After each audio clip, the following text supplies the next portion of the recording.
Bueno, una nueva emisión del programa Renacimiento Nacional.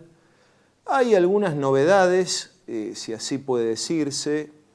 Esta semi-ayuda del Tesoro norteamericano viene acompañada por unas declaraciones de Scott Bessent a propósito de lo que debe ser la política exterior argentina, ¿no? Es decir, Milei debe ser un puntal para sacar a China de Argentina. Y yo, ni nadie en este programa es socio ni de los chinos ni de los norteamericanos. Nosotros no estamos ni con Trump, ni estamos con Soros, nosotros estamos con la azul y blanca. Lo que sí quiero decir es que porque estamos con la bandera azul y blanca y con la soberanía, esto representa evidentemente algo así como una profundización cualitativa del grado colonial.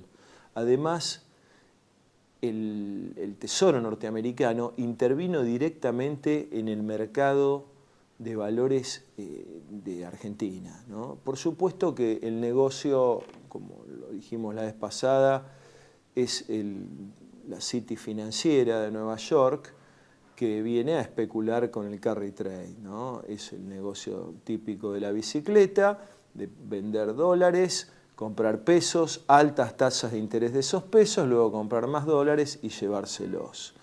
Pero ahora lo cambian por la política exterior argentina en un presidente que está alienado mentalmente y alineado de un modo servil, de un modo inédito casi, a el decir de Trump y de sus funcionarios. Es decir, hay una profundización de la dependencia. Por otro lado, hay un escenario electoral en el que es muy posible que este pésimo gobierno, casi inexistente, sea aplastado, ¿no?, en distintos distritos y por distintas expresiones políticas.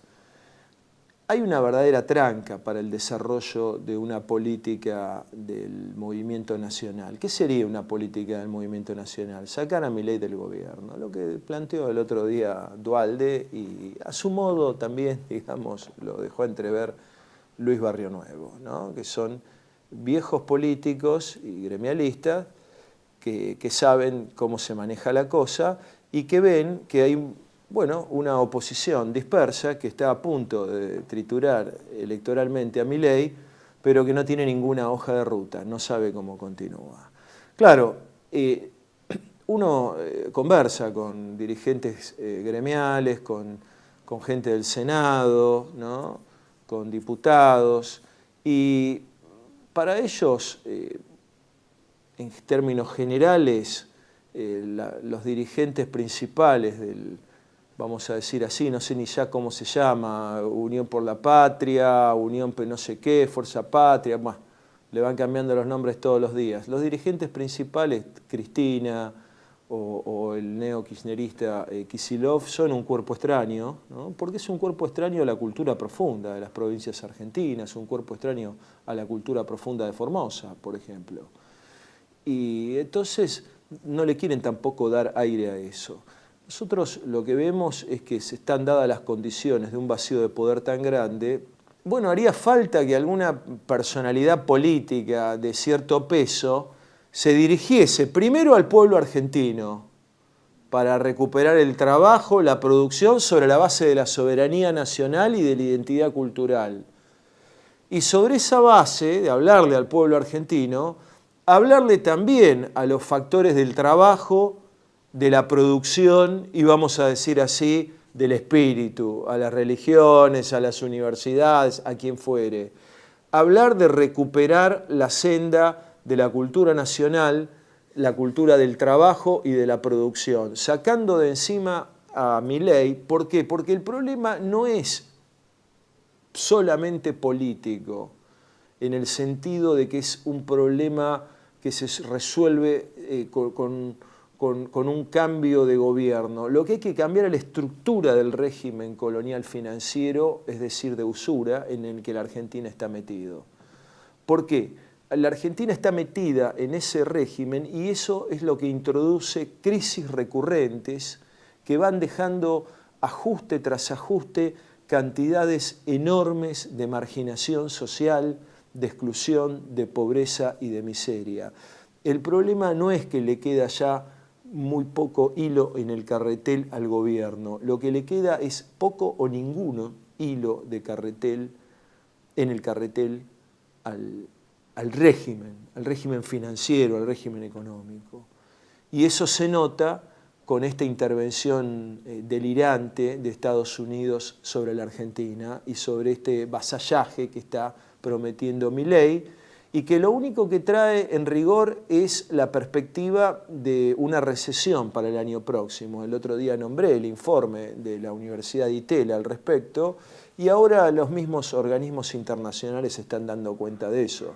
Hay un mercado interno completamente deprimido, hay una apuesta a inversiones norteamericanas y las inversiones norteamericanas no vienen, entre otras cosas porque Trump es proteccionista y quiere las inversiones norteamericanas en Estados Unidos.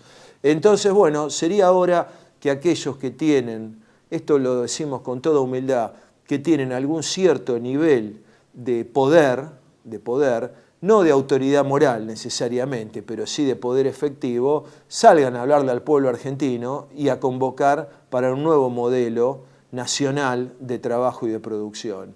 Que no tenga duda que va a ser respaldado y después el tiempo dirá. Muchísimas gracias.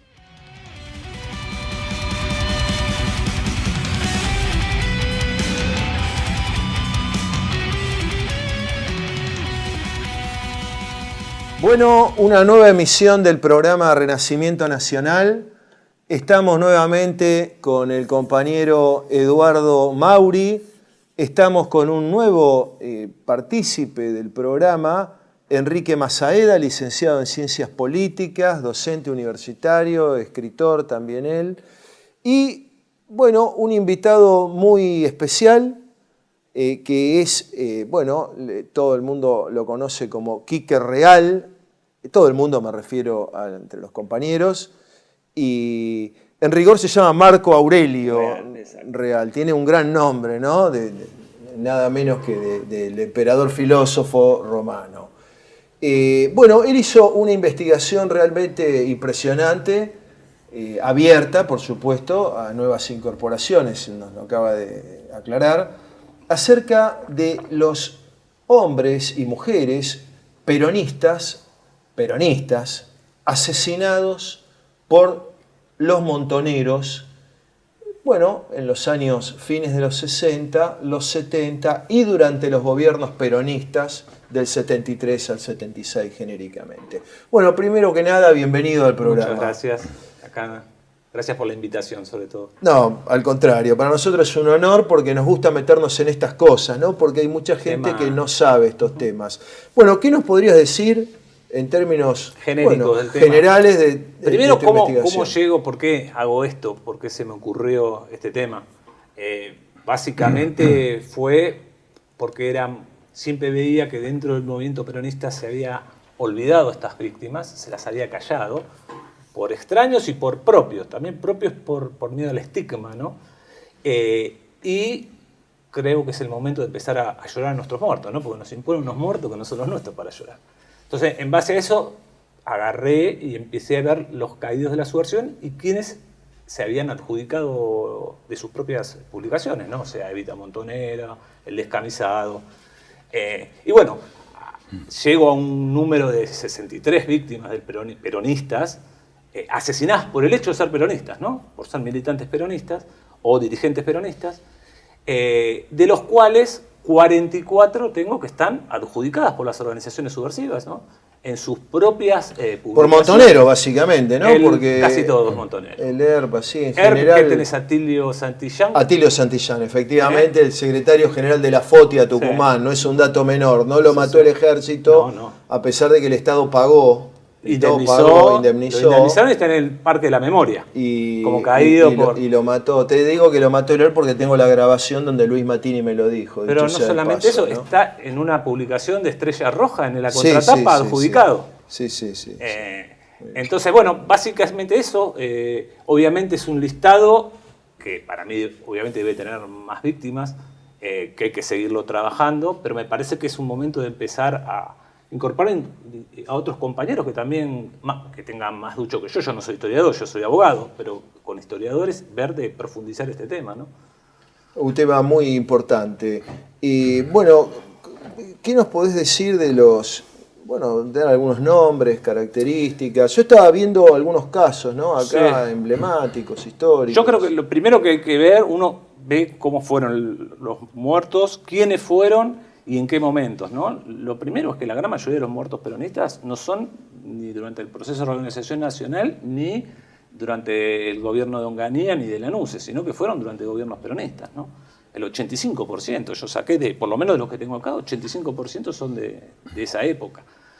Y después que también en su gran mayoría son obra de montoneros o de agrupaciones que después terminaron dentro de montoneros, como descamisados, como, ¿cómo se llama?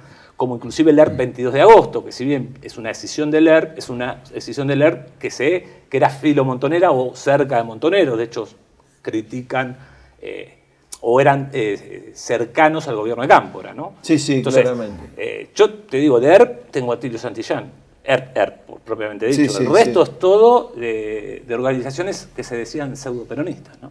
Sí, en general el ERP las cosas estaban más claras, digamos, era un enemigo derecho, digamos, que se metía, pero con el ejército, el ERP era Fuerzas Armadas no contra nosotros, y empresarios. Y industriales. Industriales, todo, ¿no? claro. Porque sí, banqueros sí. no mataban, industriales, Sí, ¿no? sí.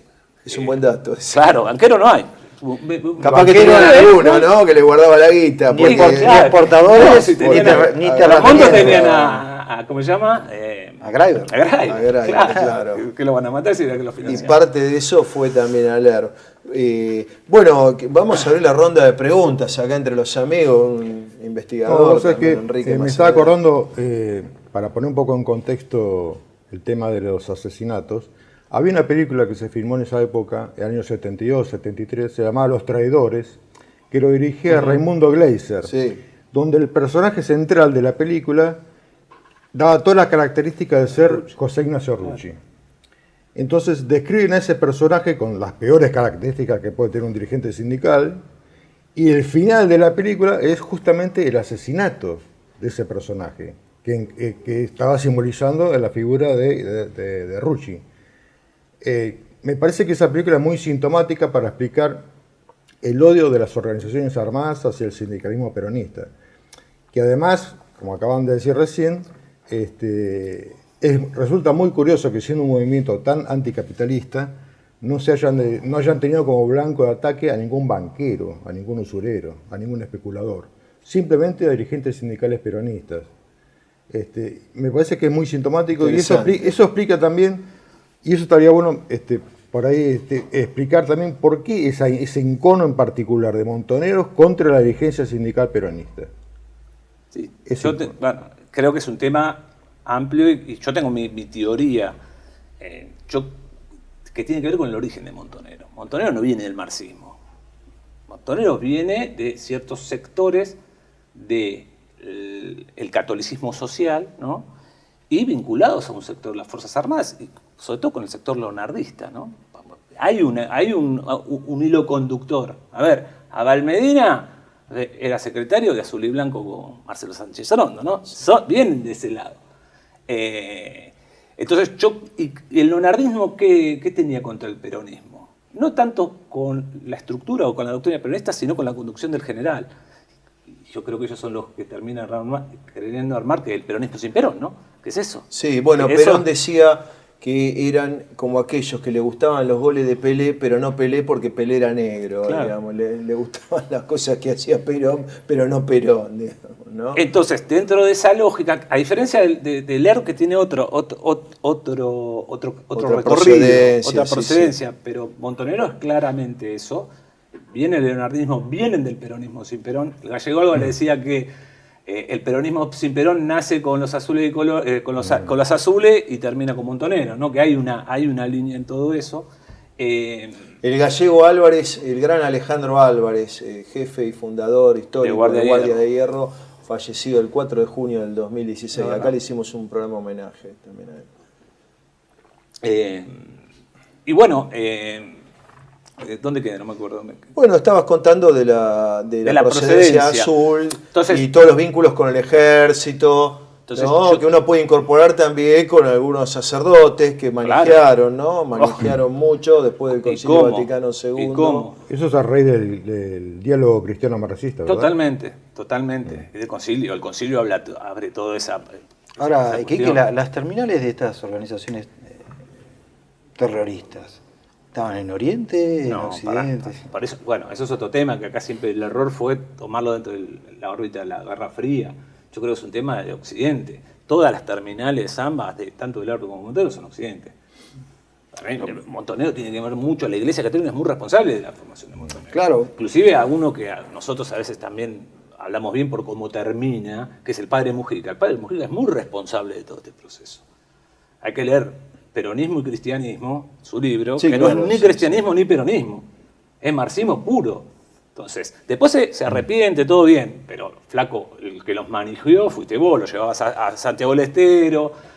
Un tipo que para mí también influye mucho ahí es el padre Benítez, que era confesor de Eva. Sí, ¿no? Hernán Benítez, que jugó mal con el general Perón. Pero obvio que jugó, es el creador del levitismo. Jugó muy mal con el general Perón, a pesar de que el general Perón siempre fue muy recto con él. Obvio. Eso es otra historia. Padre Benítez es un tipo, al cual le como buen rendió jesuita, tanto culto. difícil, ¿no? Pero mucha gente le ha rendido culto y no se comportó bien con nunca Perón. habló bien de Perón tampoco. No se comportó bien con Perón, pero bueno, esa es otra historia.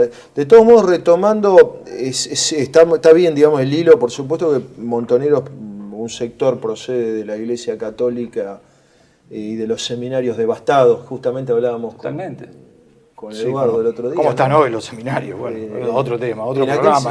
Claro, eso sería otro problema, pero digamos, en los 60 los seminarios fueron devastados, digamos, y de ahí procede en parte Montoneros. Pero retomando esta línea, uno podría decir, es una pregunta, una reflexión, que quizás para el proyecto vanguardista Montonero, el obstáculo que había porque ellos que decían, Perón, Montoneros, conducción, ahí era, digamos, como está el famoso chiste de Perón, ¿no?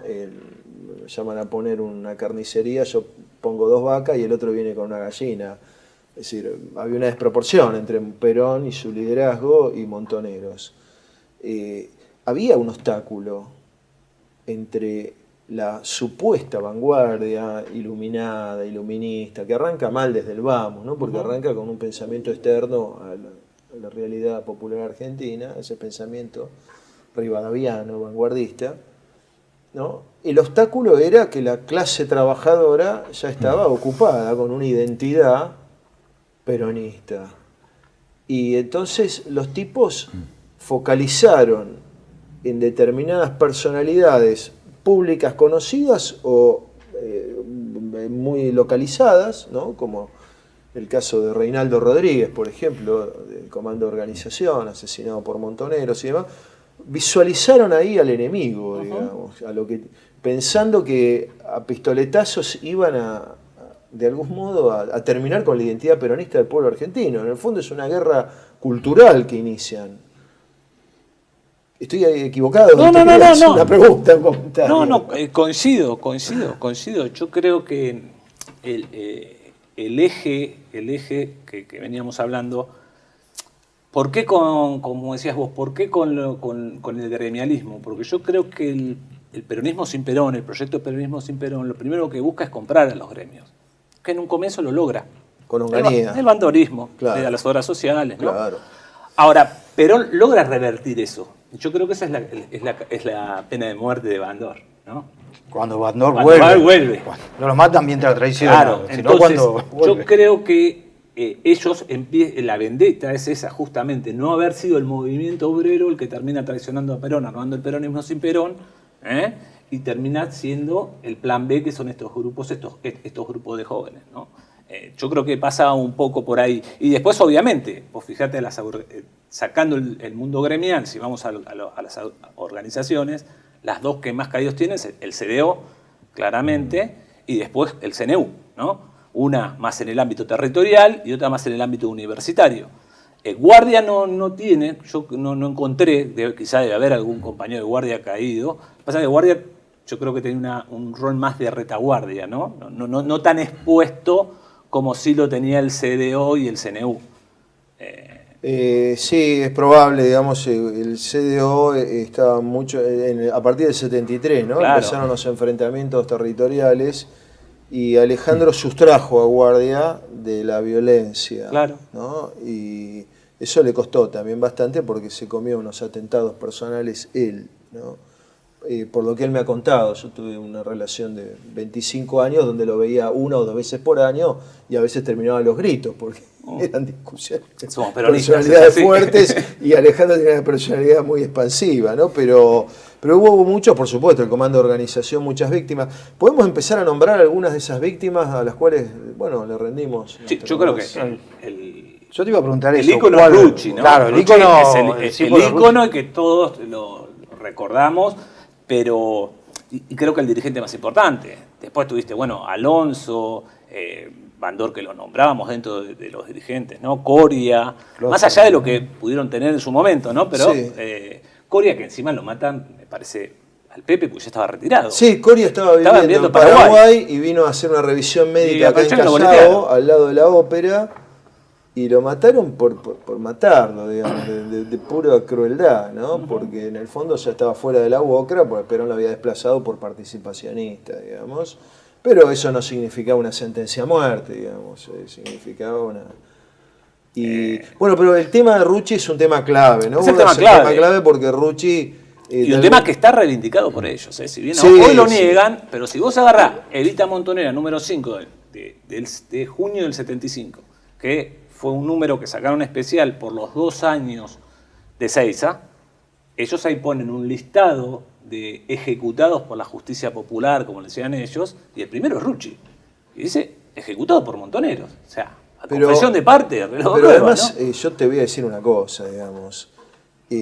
Vos sos militante peronista, todos hemos militado de los 80, cuando, bueno, venían los montoneros arrepentidos, no sé si arrepentidos, pero era una cosa muy... Y hubo un acto en el año 73 que habló Firmenich como orador central, fue la presentación en público de Firmenich, que creo que fue en la cancha de Atlanta, tiene que haber sido en agosto, y el cántico generalizado era Rucci traidor, a vos te va a pasar lo mismo que a Bandor. Y Firmenich asintió y dijo, nosotros cumplimos con la consigna de nuestro movimiento. Eso lo vieron 30.000 personas, 40.000 personas, digamos, la cancha de Atlanta. No sé, pero tenían fuerte capacidad de movilización. Y yo he hablado con compañeros que estuvieron ahí. Además hicieron pintadas en toda la ciudad. Rucci traidor, te va a pasar lo mismo que a Bandor. Era algo público, no era algo... después lo ocultaron porque, claro, como en el fondo, desde el punto de vista estratégico, eran los bobomontos, ellos se inspiran en tirar un cadáver en la película El Padrino, que aparece en ese año. Esa es mi hipótesis, digamos, porque no existía esto de tirar un cadáver para negociar. ¿Qué pensaban? ¿Que Perón se iba a sentar a hablar?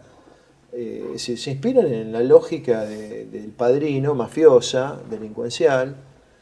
Nunca tuvieron, digamos, una luminarias, ¿no? Firmenich es un imbécil. Al día de hoy es capaz de hablar del equilibrio fiscal, como hizo cuando asumió Macri. Hizo una nota hablando de la necesidad del equilibrio fiscal, bueno...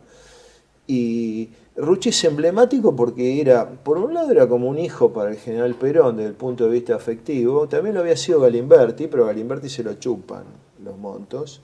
Era la gente que cuando iba a Puerta de Hierro, Perón les preparaba una habitación para que durmiesen y demás. Y eso es importante, ¿no? También, es importante. Inclusive, y a todos los montos, porque Perón, ¿viste? Está el otro relato que quiere hacer como que Perón los usó. No, Perón los quiso incorporar. Los quiere incorporar. Pero es que sin Perón, los montos, ¿qué eran? Nada. Militarmente era mucho más el ERP, que era antiperonista. ¿Sí? Y es la bendición, de algún modo, sí, igual de la me incorporación. parece que eran más torpes el ERP, ¿no? Porque con su lógica guevarista lo lleva a encerrarse en Tucumán. Por ¿no? supuesto, eran ideológicamente cerrados, digamos, y exógenos. Pero era Ho Chi Minh. El tema de Montoneros, lo que vos decís es realmente importante, porque Montoneros se constituye como frente de masas y demás a partir del 72, con el retorno de Perón, Y Perón siempre los consideró formaciones especiales, que eso en la doctrina militar es un grupo operativo en una circunstancia excepcional. Sí, táctico, no Táctico, estratégico. y que luego eso se disuelve, no el germen de un nuevo ejército ni de un nuevo Estado, digamos. Esa discusión me parece importante, pero retomando el tema, Rucci tenía un componente afectivo y además un componente político, porque era la conducción política leal a Perón en el medio del campo de, digamos, donde también hay serpientes del sindicalismo de aquel entonces, ¿no? Recordemos que por orden de Perón, Rucci le pidió la renuncia a todo el consejo directivo de la CGT un día antes del asesinato, ¿no? Eso no es un tema menor. ¿Y qué otros más estuviste viendo? El caso de Alberto Campos, ¿no? Alberto Campos Campos de había San sido- Martín. Era un leal de Él no había sido Delegado de Perón. Delegado de Delegado de Perón. Perón, sí. ¿no? Hombre de Sí, sí, en la década resistencia. del 60. Intendente de San Martín, donde hoy está 3 de febrero. En aquel entonces era 3 Claro, de febrero. porque hubo de la rama política también que ejecutaron. Campos es uno, pero básicamente, bueno, Castrofini también, que lo Sí. mata el 22 de agosto, más vinculado con CNU, Gallardo del CDO, Piantoni. ¿no? Sí. Piantoni. Piantoni también. de Bueno, CNU. ahí hay que, en Ezeiza también, digamos. Navazo del CNU. También hay que decir cómo empieza Ezeiza, ¿no? Porque baja, yo estaba viendo el listado, que la verdad que te felicito, por es un trabajo, te felicitamos. Pero bueno, el profesor Domínguez, ¿no? No me acuerdo el nombre, que era un profesor de historia, un hombre completamente inerme frente a las armas, que estaba en el palco en Ezeiza y ve que llegan en un jeep, lo que luego, bueno, nosotros sabemos que fueron Nel, que venía de Tacuara, digamos, y Simona, ¿no?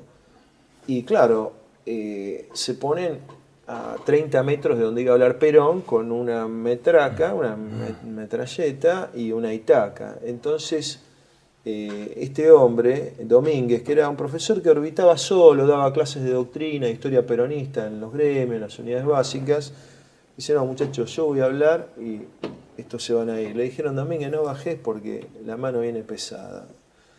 Y Domínguez bajó. Y él es el que tiene el entredicho, no Chavarri, que levanta luego Berbisky con el informe de inteligencia que hace Walsh, que es finalmente eso. Tiene el entredicho y lo matan ahí nomás a Domínguez, ¿no? Le dice, pero este es tan loco, ¿cómo va a estar acá? ¿Dónde va a hablar Perón con una metralleta? Una cosa demencial. Ahí lo matan a Domínguez, ¿no? También Rogelio Cuesta, el comando de organización, que era Catango en Lezama, justamente, de ahí procede, de Chascomús. Catango es el obrero que levanta, ¿no?, en el ferrocarril las piedras, los rieles y demás, y lo mataron de un balazo sin haber dicho nada, estaba ahí en el palco. Un tema que me parece importante, ¿no? Es que si bien el enfrentamiento en los 70 ya se pensaba a evidenciar en los 60. Yo siempre digo que el año 61, cuando estaba la mesa de Junta de la Juventud Peronista, ¿no? Es un año determinante, que es el año que se rompe esa mesa por una determinación, que fue el atentado o el intento de ocupamiento de una base naval aeronáutica en Ezeiza. Que Brito Lima, con criterio, dice, no, muchachos, esto no es lo que venía haciendo la resistencia peronista, esto es otra cosa. Y ahí hay un rompimiento, ahí nace el comando de organización, ¿no? Y por el otro lado va todo el otro grupo que va a terminar en lo que es FAP, ¿no? Que para mí FAP es la única agrupación de todas esas que es auténticamente peronista. En los orígenes, ¿no? En los 60. Claro, por eso. Después vino esta No, te digo demencialidad del proceso de homogeneización compulsiva. la tradición de la que viene, porque las otras no, ¿no? Sí. Las otras no, porque no lo tienen ni montoneros ni mucho menos. No. Pero FAP, Uturunco, todos eran peronistas, Mena, digamos, era peronista. En ese contexto también hubo una división en Tacuara, ¿no es cierto? Hubo un sector de Tacuara claro. que se mantuvo Tacuara tuvo como una triple división. la Guardia Restauradora Nacionalista y Tacuara, el Movimiento Nacionalista Tacuara, creo que era. Claro, Revolucionario Tacuara. En realidad vos tenés lo que era Tacuara y vas a tener una decisión por derecha, por así decirlo, que es antiperonista, que es la del padre Menville. La de Menville, que es guardia, ¿no? Después tenés Guardia Restauradora Nacionalista, no Guardia de Hierro. No confundamos porque Menville veía también. Sí, que todos lo respetamos al padre Menville, pero tenía nunca entendió el peronismo. Nunca entendió el peronismo. Pero bueno, Esa por un lado, pero por otro lado tenés una decisión por izquierda. No, le llegó a decir a Escurra que era marxista, ¿viste? Estaba un poco pasado rosca, ¿no? La decisión por la izquierda, que es la de Baxter, Joe Baxter, Joe que ahí Baxter. estaba Neil también, que son los José que hacen, Lionel, que sí. hacen el asalto al policlínico bancario. En Sí, el sí, 62, sí. Qué creo. falta de criterio, ¿no? 65, 65, si mal no sí, recuerdo. vamos. O por ahí, sí, Por ahí, podría sí. ser 63 o 65.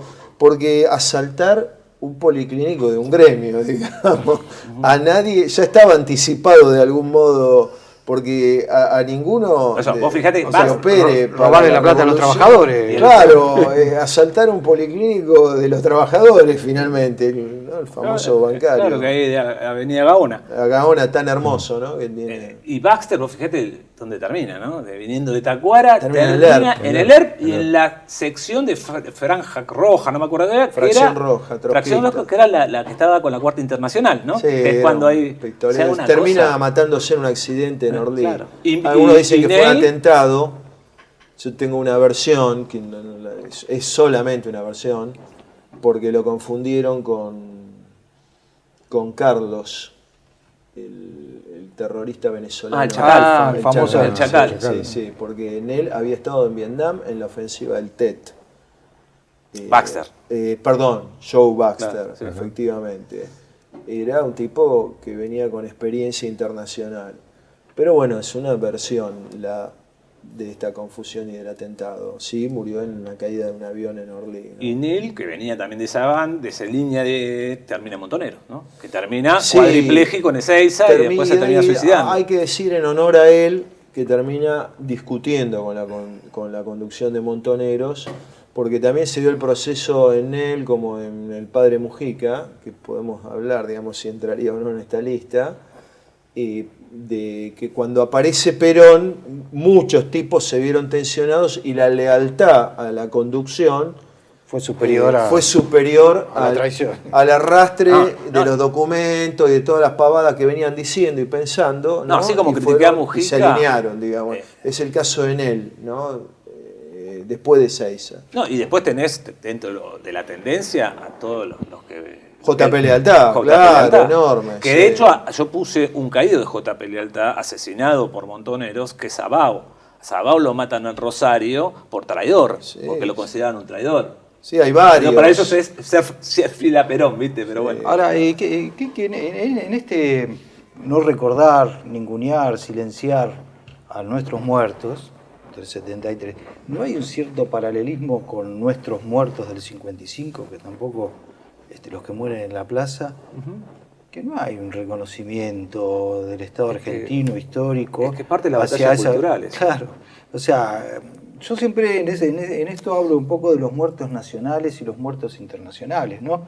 Por más que hayan sido imberbes, que no sabían lo que hacía, así lo llama el general, imberbes, no a la conducción que lo llama mercenarios,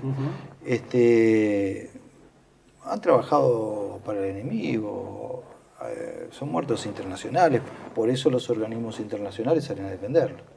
Y por eso no salen a defender a los nuestros del 73 o a los nuestros del 55, que son totalmente anónimos, parece el soldado desconocido el del 55. No hay listas, no hay reconocimientos, no hay monumentos. Los masacrados en Villa Gobernador Galvez, tenía compañeras ya fallecidas. O de José que León decían, Suárez, o eso la historia los ningunea y habría Por eso te digo, es que... parte de la batalla cultural. A los muertos que tenés que llorar. Es así. Yo no digo que ellos no son víctimas. Ellos tienen víctimas. Ahora, no son míos. No son míos. Los míos son estos. ¿Me entendés? Todo su derecho a reivindicarlo, pero que no lo reivindiquen en la órbita del peronismo. Porque esos mismos, por más que después fueron víctimas, son tipos que atentaron contra el peronismo, contra el gobierno peronista, no nos permitieron que sea fructífero el tercer gobierno peronista, porque ellos fueron fundamentales para lo que pasó después. Y siempre existe la sospecha si no lo querían matar a Perón, ¿no? Porque eso está, la sospecha está. Bueno, Lo de Ezeiza, a Isabel atentaron Ezeiza. contra Isabel en varias oportunidades. Sí, sin en duda. varias oportunidades. Uno ve la foto de lejos y dice, a partir del 52, corríjanme, o 53, el terrorismo, en el primer gobierno de Perón aparece, matando policías, Pero matando gente común, y la sacada del Perón del gobierno fue una forma muy violenta y no lo dejaron gobernar, se tuvo que ir.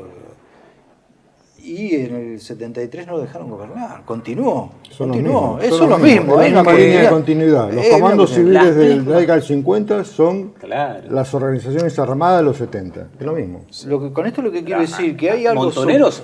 algo Había- superior. ¿Cómo se llama este montonero famoso que había sido comando? Walsh. Comandante Walsh. Walsh. y Bueno, otro- el hermano de Walsh. Barreto. Diego Muniz Barreto. Muniz Barreto había sido comando civil y termina en montonero. Pasó por Onganía también, tuvo un paso profundo. Bueno, en eso Bueno, está la ahí está, presencia de ahí lo está, que él dice, de claro. que Montoneros tiene un nacimiento a partir de Onganiato. No, con esto lo que quiero decir que en esos dos procesos hay algo superior que los gobierna. Hay una decisión Es que que no la- es nacional, es internacional. Pero que las patas sinárquicas que atacan en el 55 son las que atacan en el 73. Hay una Son continuidad. las mismas. Si vos agarrás ERP, es cuarta internacional, empieza con cuarta internacional, después se desvía, pero es la cuarta internacional con sede en París y sabemos que finanzas en Londres, ¿no? Que son los mismos que actuaron en el 55. Y Montoneros, ¿qué veníamos hablando?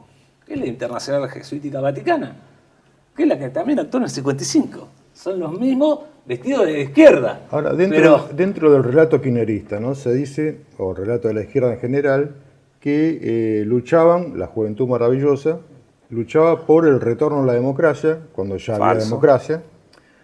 Luchaban por el retorno del peronismo, cuando ya estaba el peronismo gobernando. claro, y Perón. Y que Perón los había ninguneado y que los había usado, cuando en realidad ellos ocupaban cargos públicos durante el gobierno del peronismo, del gobierno de Lastiri, de Perón, de Isabel, gobiernos provinciales, cargos legislativos, ministerios, es decir, no fueron ninguneados, no fueron expulsados del gobierno, que después se hicieron cosas para que se los alejara, como el caso de Oscar Videgain en la Claro. provincia de Buenos Aires, después del atentado Azul, ese es otro tema. Pero Perón lo tuvo en cuenta en su momento. Por supuesto. Y sin Perón no hubieran sido nada, digamos. Pero no es que no estuvieron en el gobierno, no formaron No. parte del gobierno, formaron parte del gobierno. El mismo Mujica trabajó en el Ministerio de Bienestar Social. Bueno, tuvieron 5 gobernadores. 5. Videgain, 5 gobernadores. El de Córdoba, Córdoba, Obregón-Cano. Obregón, que declaró Córdoba El de Santa patria Cruz, socialista. Zepernik. Jorge Zepernik, sí, exacto. No, y en las listas estaba lleno. Sí, Se dio un Por montón. eso, el bloque de los 8, el grupo de los Claro. 8. No, sí, Diputados, que se senadores, negaron a- ministros. Ministros, claro. Tuvieron. Sí, hubo haber un intento muy grande de Perón de incorporarlos a los efectos de sustraerlo de esto que decías vos, digamos, esta estrategia de la Guerra Fría y de esta presión sinárquica y meterlos en el movimiento nacional, cosa que logró parcialmente, sobre todo con las bases, porque también hay que decir que Montonero ya en el 74 pierde la conducción de la Federación Universitaria, de la FUBA o la FUBA. ¿no?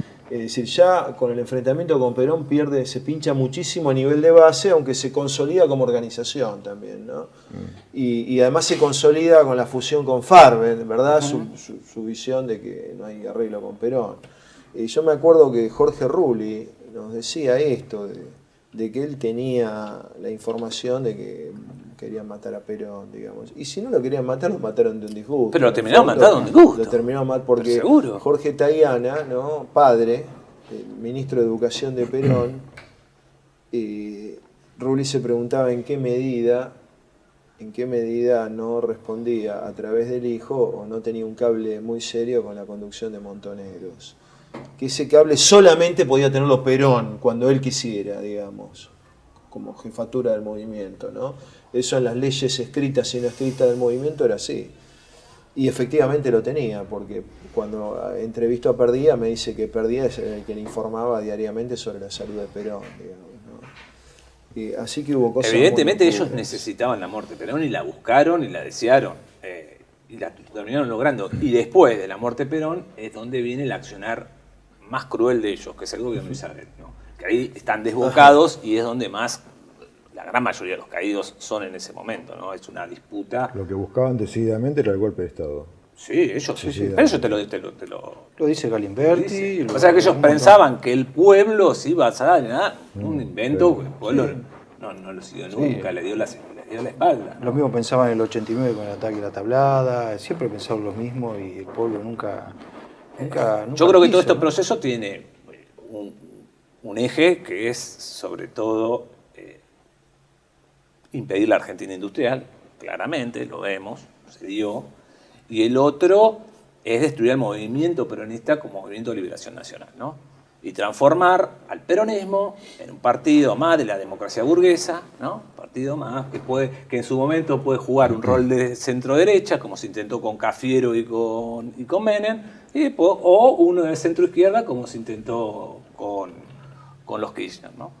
Que en realidad, como terminó el proceso de los 70, en que los dos partidos nacionales más importantes, el radicalismo y el peronismo, terminan sometidos a internacionales. Porque con Alfonsín, que el radicalismo tiene su propio proceso de infiltración, la socialdemocracia, ¿no? Termina dentro de la Internacional Socialdemócrata. Y el proceso que se hace el nefasto proceso de la renovación peronista que se hace a partir de Cafiero, termina coronándose con Menem, que nos mete dentro de la Internacional Demócrata Cristiana en el 98. Sí. Entonces quedamos, ya está, dicho. Sí. Bueno, un corte técnico y continuamos en esta distinguida mesa. Estamos con Eduardo Mauri, Enrique Masaeda y Quique Real. Residencia como en casa, siempre contigo. Es un hogar habilitado en la ciudad de Buenos Aires con más de 30 años de experiencia en el cuidado de adultos mayores. Ubicada en el barrio de Villa Real, en pasaje Francisco Bauzá 2372, casi esquina Tinogasta. Ofrecemos atención personalizada y un ambiente cálido para nuestros abuelos. Contamos con habitaciones premium, con baño privado y TV por cable, menú supervisado por nutricionista, cocina de primera calidad, jardín terraza para el esparcimiento y conectividad para videollamadas y llamadas telefónicas. Además, ofrecemos servicios opcionales como peluquería personalizada y confección de ropa a medida. Comunicate al 11 50 35 15 25. En Como en Casa, el bienestar y la comodidad de nuestros adultos mayores es nuestra prioridad. Los esperamos. TLV1 se complace en anunciar que estará transmitiendo en su canal TLV1 Clips valiosos programas emitidos antes de la censura sufrida. El lienzo prohibido, el revés del derecho, combates por nuestra historia, disenso, historias de Malvinas, entre otros que podrán encontrar en este enlace.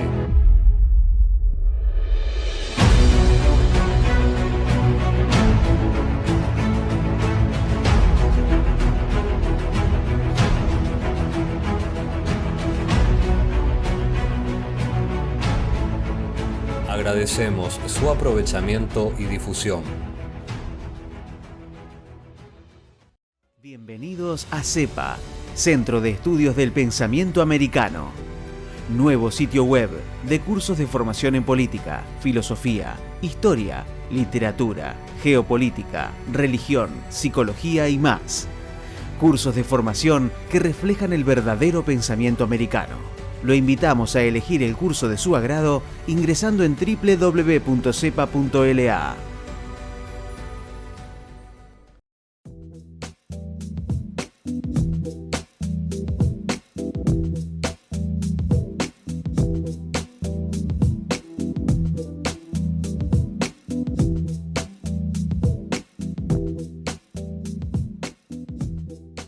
Decir siempre la verdad primero tiene un precio.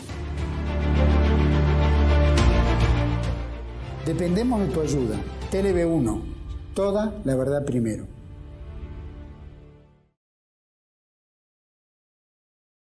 Bueno, retomamos con Quique Real, Marco Aurelio, ¿no? Que hizo una investigación, y la está haciendo, una investigación muy amplia sobre los compañeros peronistas asesinados por montoneros. Fundamentalmente por montoneros, porque Del Erp encontró al caso de Atilio Santillán, secretario general de la Federación de Obreros y Trabajadores de la Industria del Azúcar, ¿no? Me lo mataron acá en Once, el Erp. Previo al golpe. Bueno, ¿qué otros nombres así, bueno, un poco azarosamente? Sí, estamos hablando del tema de una compañera, Orlando Tifis, de Contesti, ¿no? Sí. Que era la madre de Rubén Chacho Contesti. Exacto, un compañero de encuadramiento que fue asesinada por Montoneros. No lo tengo como reconocido ese, ¿no? Pero No, lo sabemos- mataron, le metieron una bomba en la casa Claro. en Rosario. Chacho Contesti era diputado nacional, muy joven, de Juventud Peronista, Encuadramiento, Demetrios. Luego fue director de la revista Línea, luego me refiero a los años 90. Y bueno, le mataron a la madre, que era una señora muy joven, porque él era también muy joven. Claro. Él tendría 25 25 y ella 40 y años y pico. ella tenía 48, una cosa Claro. así. Metieron una bomba, hicieron, ¿cómo se llama? Un femicidio, ¿no? Ujú, claro, sí. De una señora que era la madre de un compañero peronista. Y bueno, ¿qué otros nombres más? No, después estábamos hablando afectados? de Navazo, que fue asesinado, un compañero del CNU, asesinado en La Plata, de una forma a traición, ¿no? Porque se le dispara por la espalda y después una mujer, porque ellos usaban mucho mujeres para ejecutar también. Y menores. Y menores, lo remata de un tiro en la cabeza en el piso, ¿no? Ajá. El mismo que fue el mismo día, no sé si el mismo día o al otro día de la muerte del general, ¿no? Porque esto fue entre el 1 y el 5 de julio del 74, en La Plata. Después, bueno, hablamos de Gallardo también. Jorge Patricio Gallardo, que es el papá, curiosamente, vos que... De un sacerdote del Verbo Encarnado que está en la zona de Gaza. Claro. de la Iglesia Católica, ¿no? De la Iglesia Hablaremos, Católica y de la parroquia que fue bombardeada por las fuerzas sionistas en Gaza. Y creo que resultó herido. Ajá. Es el hijo de Gallardo, Jorge Patricio Gallardo de Matanza. de Matanza, que fue asesinado cuando iba a tomar el colectivo para ir a trabajar. Todo el mundo que lo conoció de esa época habla de una persona muy buena, un trabajador, era un trabajador, y que Montoneros lo esperó y lo asesinó vilmente. Y no era un hombre de armas, era un trabajador. Sí, claro. Y lo asesinó de una manera... Otro compañero de una gran formación era Tarquini, ¿no? Ah, sí, el Gucho Tarquini, sí. Asesinado con 29 años, ¿no? Creo que tenía 2 hijos, una mujer de 2 hijos. Y ese sí que no sabía usar armas, ¿eh? ¿No? Tengo testigos, digamos, que lo han tratado... No era un pistolero, justamente. Nada. No sabía usar armas directas, pero además se lo dijo a unos amigos y compañeros. Un cuadro intelectual, podemos decir. No, podía ser intelectual, pero saber usar armas. Sí, pero en este caso no lo usaba. Había también. Pero no, bueno, es decir, quiero decir que no fue en un contexto de una agresión, fue una víctima, sí, lo totalmente mataron saliendo de su interna. casa, lo En zona sur, interceptan. en Quilmes, Quilmes, ¿verdad? Sí. También mujeres actuaron en ese... Que era Montoneros era muy común. Muy común el tema Muy de común. utilizar mujeres para engancharte más desprevenido. Sí, ¿sabes? no en la conducción nacional, que No, todas varones, no es- respetaba el cupo, ahí no no. respetaba el cupo. Le hacían ese trabajo sucio. Claro, la claro. mandaban al frente. Claro. También habría que tener en cuenta y nombrar que la mayoría, vos lo haces en el informe, la mayoría de los muertos ocurre durante el gobierno de Isabel, Sí, claro. durante el gobierno de una mujer, Es cierto. a la que atentaron también, la intentaron matar. Uno de los atentados fue poner una bomba en una peluquería donde Isabel solía concurrir, que terminó con la muerte De la empleada de la peluquería. ¿no? Claro, un una transeúnte. una menor, Sí. también mujer, creo, como es el biógrafo de Isabel lo sabe mejor, Dieguito Massieri, o lo explica mejor, pero tanto que hablan ahora del tema de la muerte de las mujeres y que sobre eso edifican un montón de cosas, de eso se olvidan, ¿no? Y también de Isabel como primera víctima del golpe militar. Es más, Cristina, esto es un paréntesis, ¿no? Pero ella decía, por Cristina, ¿no? Que ella era la primera presidente mujer de la Argentina. Estaba, ¿cómo le llaman? Ninguneando. Claro, lo que pasa es que a Isabel, se lo ¿no? podría tomar en broma y decir que era la primer presidenta, porque como ellos hablan con idioma inclusivo, sería la primera con el idioma inclusivo, la primera presidenta. Pero le estaban invisibilizando, Claro, además de persiguiendo claro. a Isabel. Bueno, ¿no? La presidente... Recordemos también lo que cantaban en la plaza cuando son expulsados ese día, ¿no? Sí. Lo que le decían a Perón, lo que le decían a Isabel y lo que le decían, ¿no? Ahora, los responsables de todos esos crímenes, ¿figuran en el Parque de la Memoria como desaparecidos? hay algunos de los que están acá, Sabao, por ejemplo, que era este No, compañero pero de le digo los lealtad. responsables de los crímenes, no las víctimas. Sí, seguro que... Los responsables. Sí, seguro. Y si muchos Porque acá el homenaje es para los responsables de los crímenes, pero no para las víctimas. Vamos a decir la verdad, ¿no? La inteligencia del asesinato de Rucci la hacen Walsh y Berbisky, la hacen en la unidad básica de Horacio González, sí, obviamente sin avisarle a Horacio González. Horacio González luego rompe con Montoneros, eso está en YouTube, cuando él rompe, ¿no? Hace lealtad. Después los reivindica, esa es la razón por la que yo hago un video en un momento contra Horacio González, porque los reivindica porque eran la moda Montoneros cuando él había roto oportunamente, ¿no? Y los que lo matan son Julio Lino Roqué, que muere en un tiroteo impresionante con la Marina, y bueno, que era un gran tirador y demás, y Roberto Perdida. Eso no es secreto para Montoneros. Eso no, es decir, los montoneros me lo han dicho. Yo los nombro, salvo a Berbisky, que me importa un carajo, pero los nombro porque ya están muertos y no soy buchón como claro, son ellos. Como ¿no? son ellos, ni llorón. Ni llorón. Nosotros a nuestros muertos le rendimos homenaje. Exactamente, porque eso lo quería aclarar digno. yo. Yo esto no lo hago con el fin de buscar... sí, que vayan presos, hijos de nuestro lado, ir a hacer scratch, que vayan No, presos. No, simplemente para reconocer a nuestros muertos y que hay otra historia.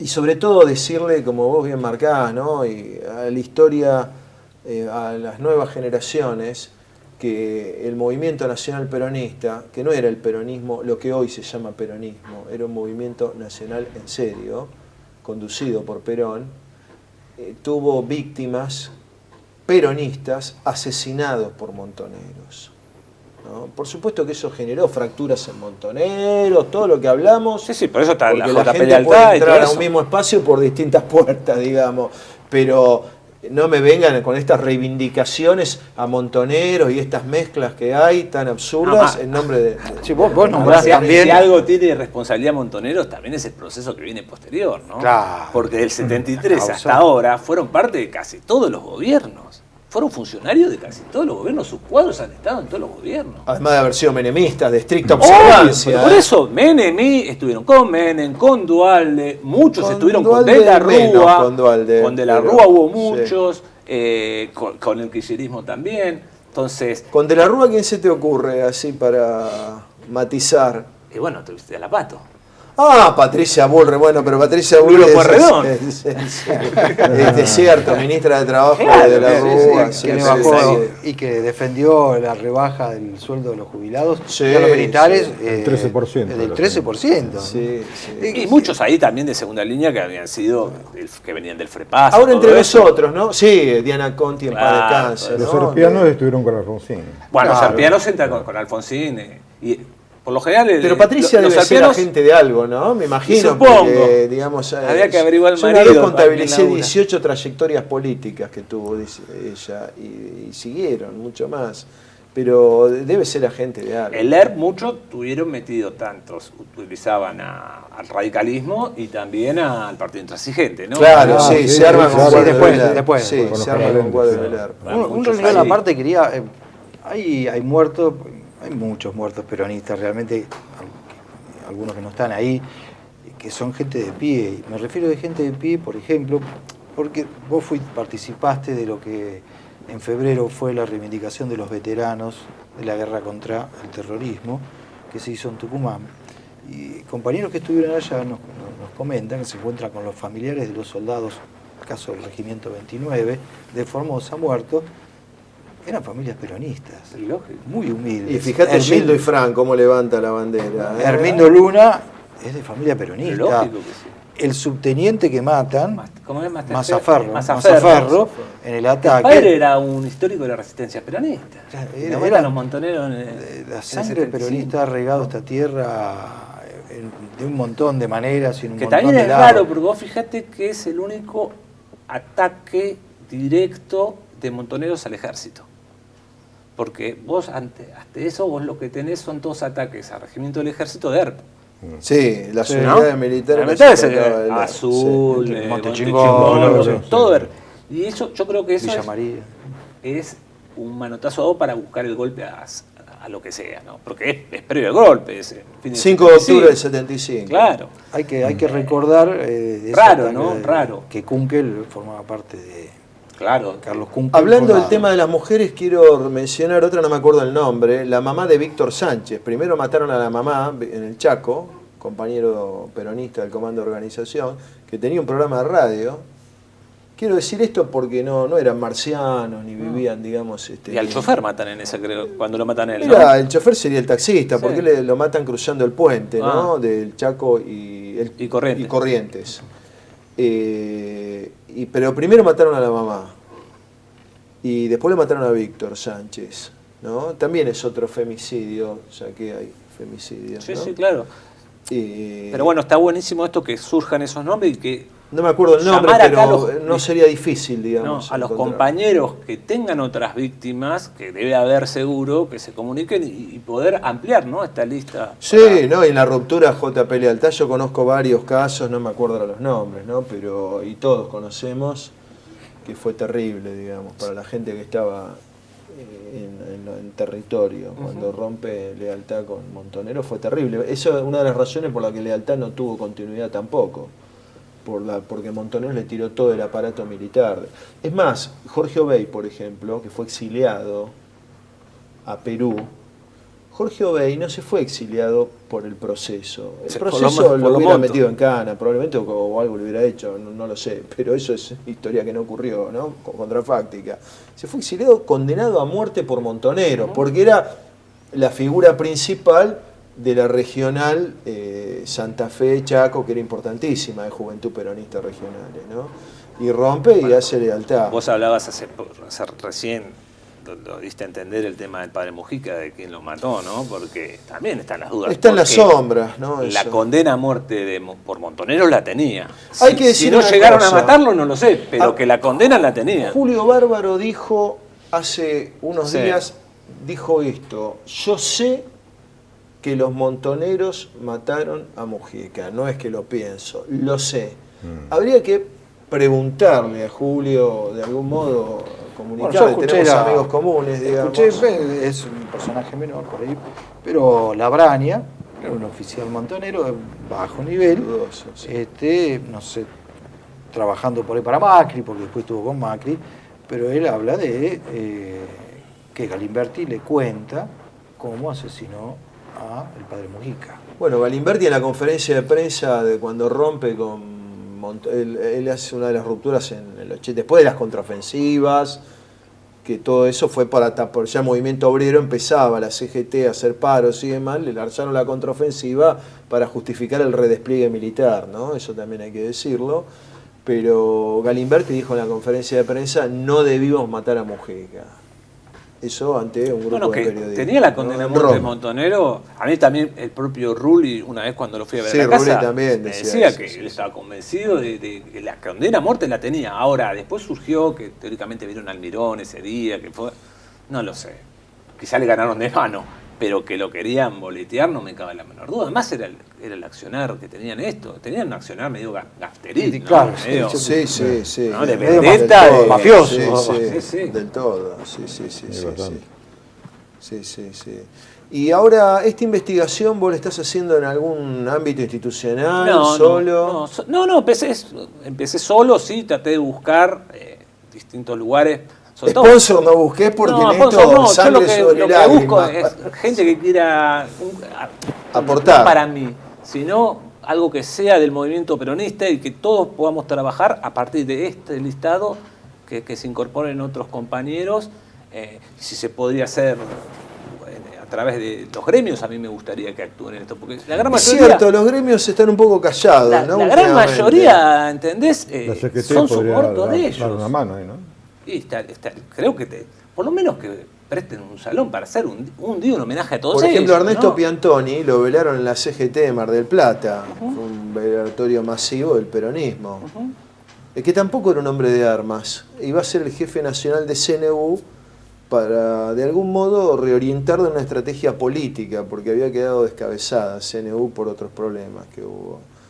En realidad CNU viene históricamente de lo que era Tacuara La Plata, ¿no? Pero Caín Piantoni era Sandro. muy joven, Piantoni era un Claro. cuadro muy joven de Mar del Plata, Muy político. muy político, y ahí había un acuerdo con los montoneros, un acuerdo tácito, cuando Mar del Plata era una chacra asfaltada y se conocían todos, digamos, de ahí no hacer... en el casa acuerdo no que hacer. tuvo Santucho con Juárez, por ejemplo, que Santucho no se metía en Santiago del Estero, digamos, y esas cosas existían, digamos, y entonces se veían en las confiterías, qué sé yo, se podían saludar porque habían sido compañeros del secundario, del fútbol, de esto y del otro, pero Bueno, Montoneros, por supuesto, violó ese acuerdo y mataron a un que Piantoni completamente vos fijate desguarnecido, ¿no? qué desgracia la que llevamos, ¿no? Que los 70 fue una desgracia. Sí.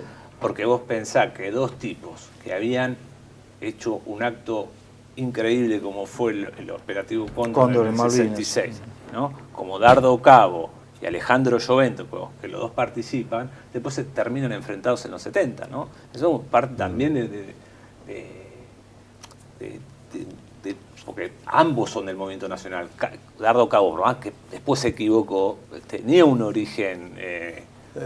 El padre el movimiento era nacional. Armando, Claro, y era- Blanquita Cabo fue peronista. Claro. Yo tuve Lo que pasa es que hay amistad una con guerra ella. entre conductores, General Perón conduciendo el movimiento nacional y las fuerzas sinárquicas que operan, siempre Obvio. son invisibles, pero operan y movían a la propia gente de la manera de poder enfrentar al movimiento nacional, ¿no? Vuelvo a repetir, mercenarios, los que sabían lo que hacían, Y gente que- e imberbes que tenía que seguían por la moda, equivocados, como hubo manejados, como hubo imberbes en 1810, en 1837, en el 52, los imberbes o los jóvenes manejados por las modas o las ideologías que dan vuelta por el mundo y que las compran por jóvenes y que terminan metiéndose y terminan, en este caso, terminaron muy mal y actuando en contra de la propia patria, ¿no? Y porque el objetivo que tenían era otro. No era el proyecto de Perón, no era el proyecto de la patria, no era la conciencia nacional. Ellos tenían un objetivo que era la instalación de un régimen castrocomunista, podríamos decir. En América Latina, durante toda la década del 60 y 70, todos estos movimientos guerrilleros se inspiraban en el castrismo, en Cuba. No en Moscú ni en Pekín, era en Cuba. A pesar de que también había ayuda de París, a pesar de que había ayuda de Gran Bretaña, que suministró armas a algunos grupos armados. A raíz de eso fue el conflicto de Isabel Perón con Gran Bretaña, si no me equivoco. Entonces, ese proyecto internacional que vos decís y el proyecto nacional fue el que chocó. Por eso el choque entre Lloventko y Dardo Cabo, ¿no?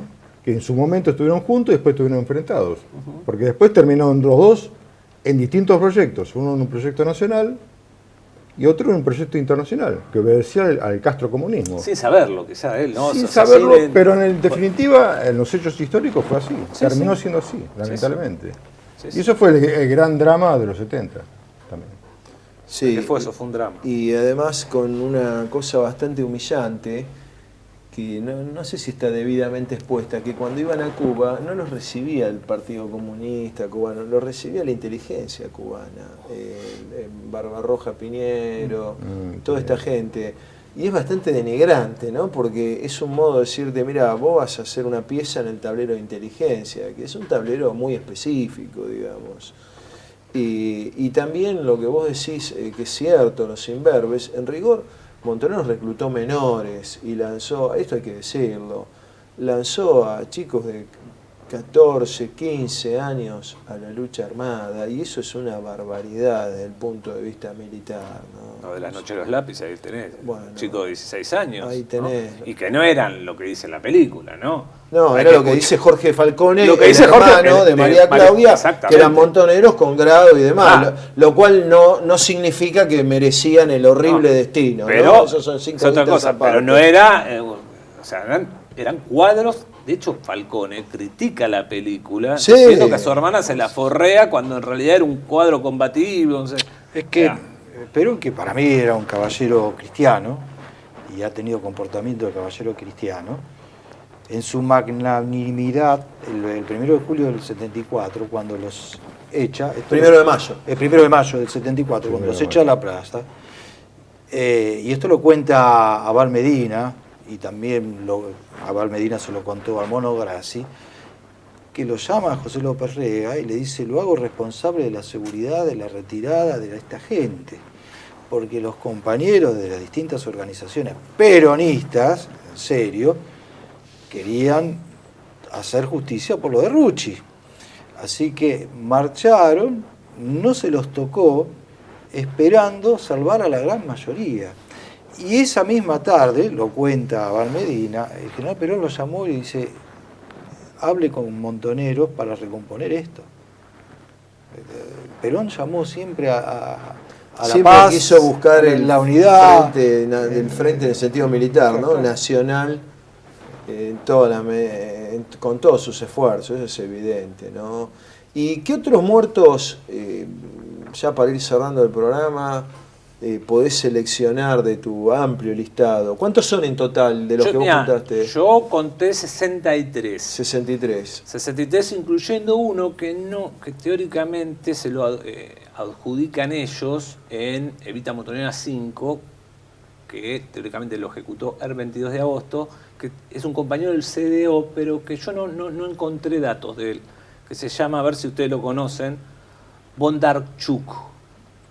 Juan Carlos Bondarchuk. Vamos a averiguar. Está, teóricamente, ellos se lo adjudican en Evita Montonera número 5, página 18, como ejecutado por el ERP y que era de CDO. Yo no lo tengo ahí para anotar, para seguir investigando, ¿no? Sí. Bueno, creo que después dijimos, son 63, de los cuales 44 tengo divisado que están reconocidos por ellos en sus propias pasquines oficiales, ¿no? Ya sea Evita Montonera, en el caso de Atilio Santillán, en Estrella Roja del ERP. Sí.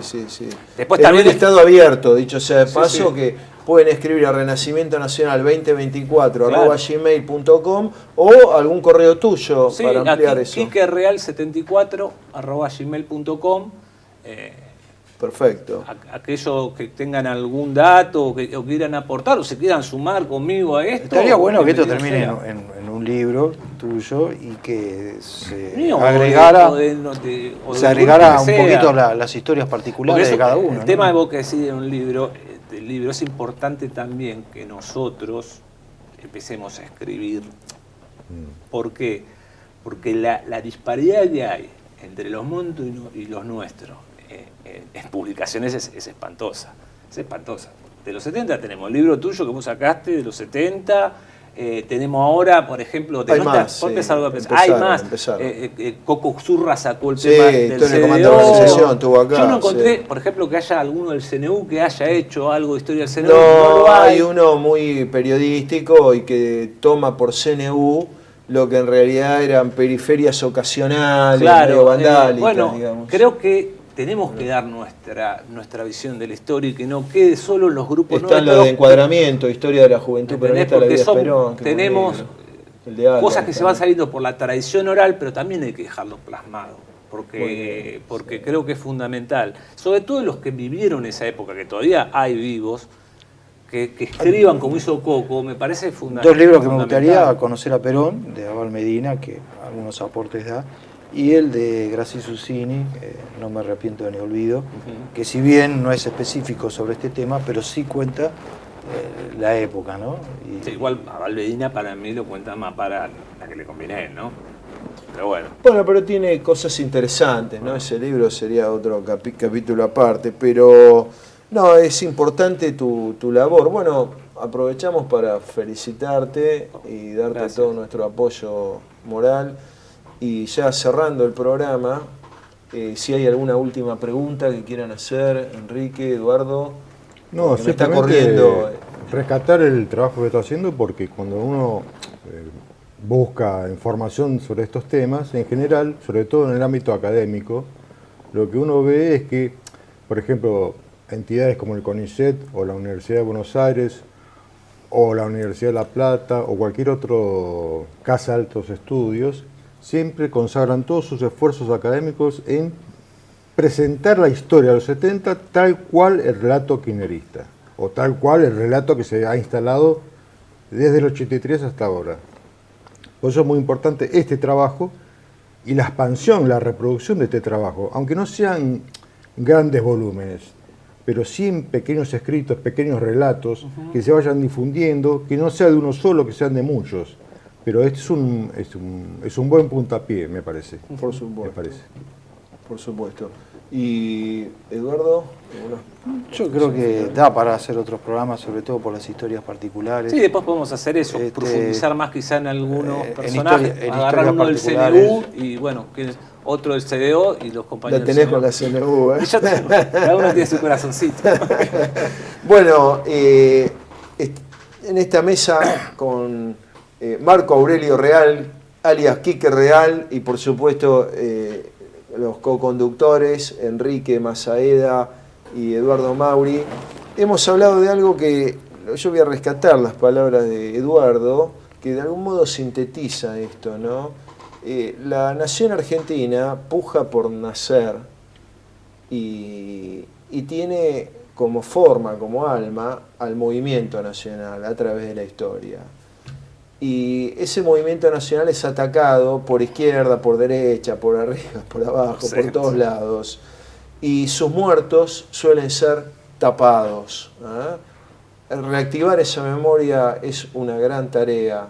Por eso decimos gloria y honor a esos compañeros asesinados por ser argentinos de verdad. Muchas gracias.